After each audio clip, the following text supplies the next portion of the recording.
All right, pulling no punches. Chris Rock coming out swinging last night in his first comedy special nearly a year after that infamous slap by Will Smith at the Oscars. Chris Rock using the stage to talk about the incident for the first time.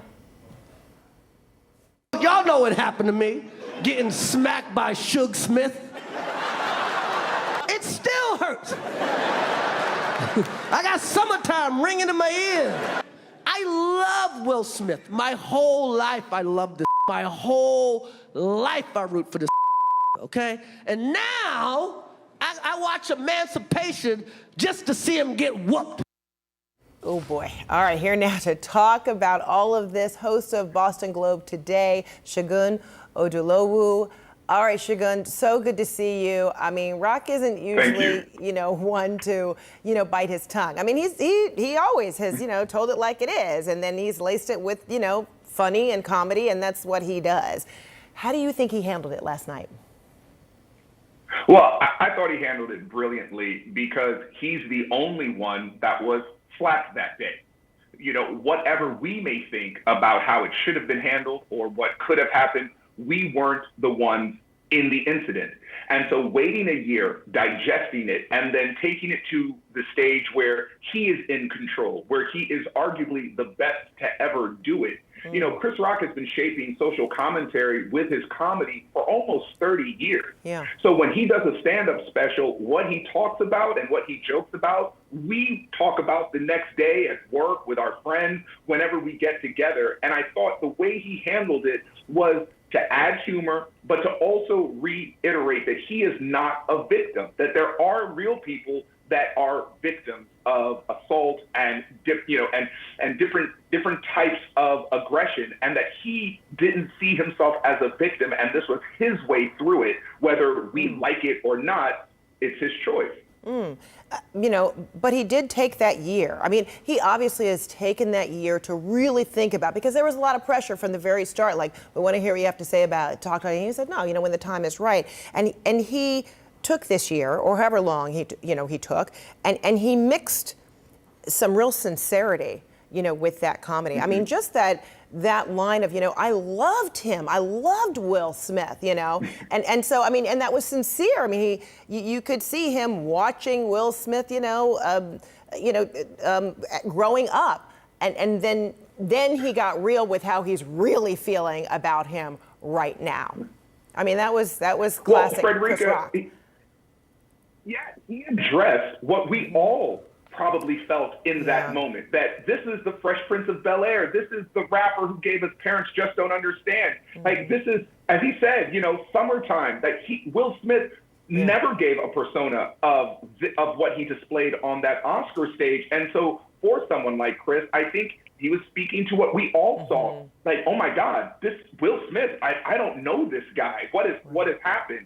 Unfortunately, Chris was the victim of, we don't know who this guy is. Right. So taking the time to digest it properly and then speak on it, like I said, on his terms. He is a stand-up comedian. He brought it to the stage. He found humor in it for himself. And I think it was cathartic to get through it, to tell jokes, and, to wrap it at the end of the special, right? The last 10 minutes of the special is when he really talks about it. And I think that also was very calculated. It was all well done.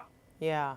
I mean, he also, he got real on a lot of things, right? He also, talked about selective outrage. Here's a portion. Listen.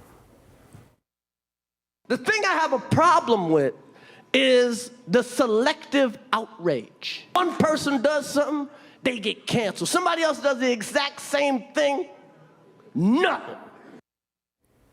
What do you think he would? What was the point he was trying to make? Yeah, it is brilliant. I'd love to hear how you dissect that. Mm-hmm. Well, I look at it this way: you can't get angrier than the person that was actually affected.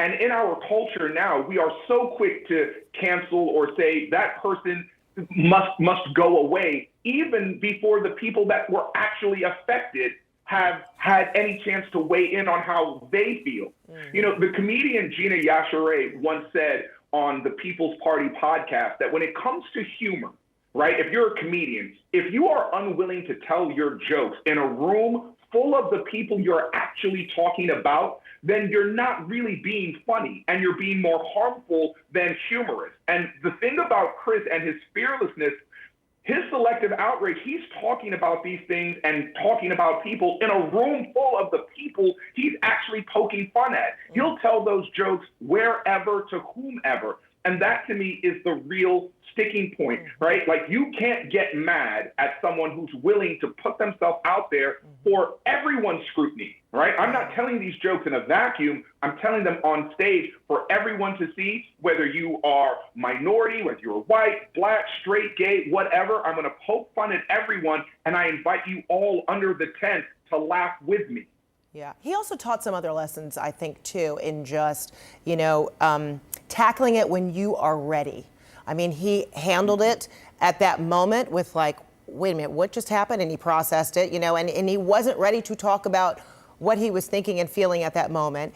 He has taken this time, and in his performance and in his dialogue, he exemplified really getting his response ready and right for himself. Not right for everybody else, but right for himself. And you kind of saw that satisfaction, I think, in that performance.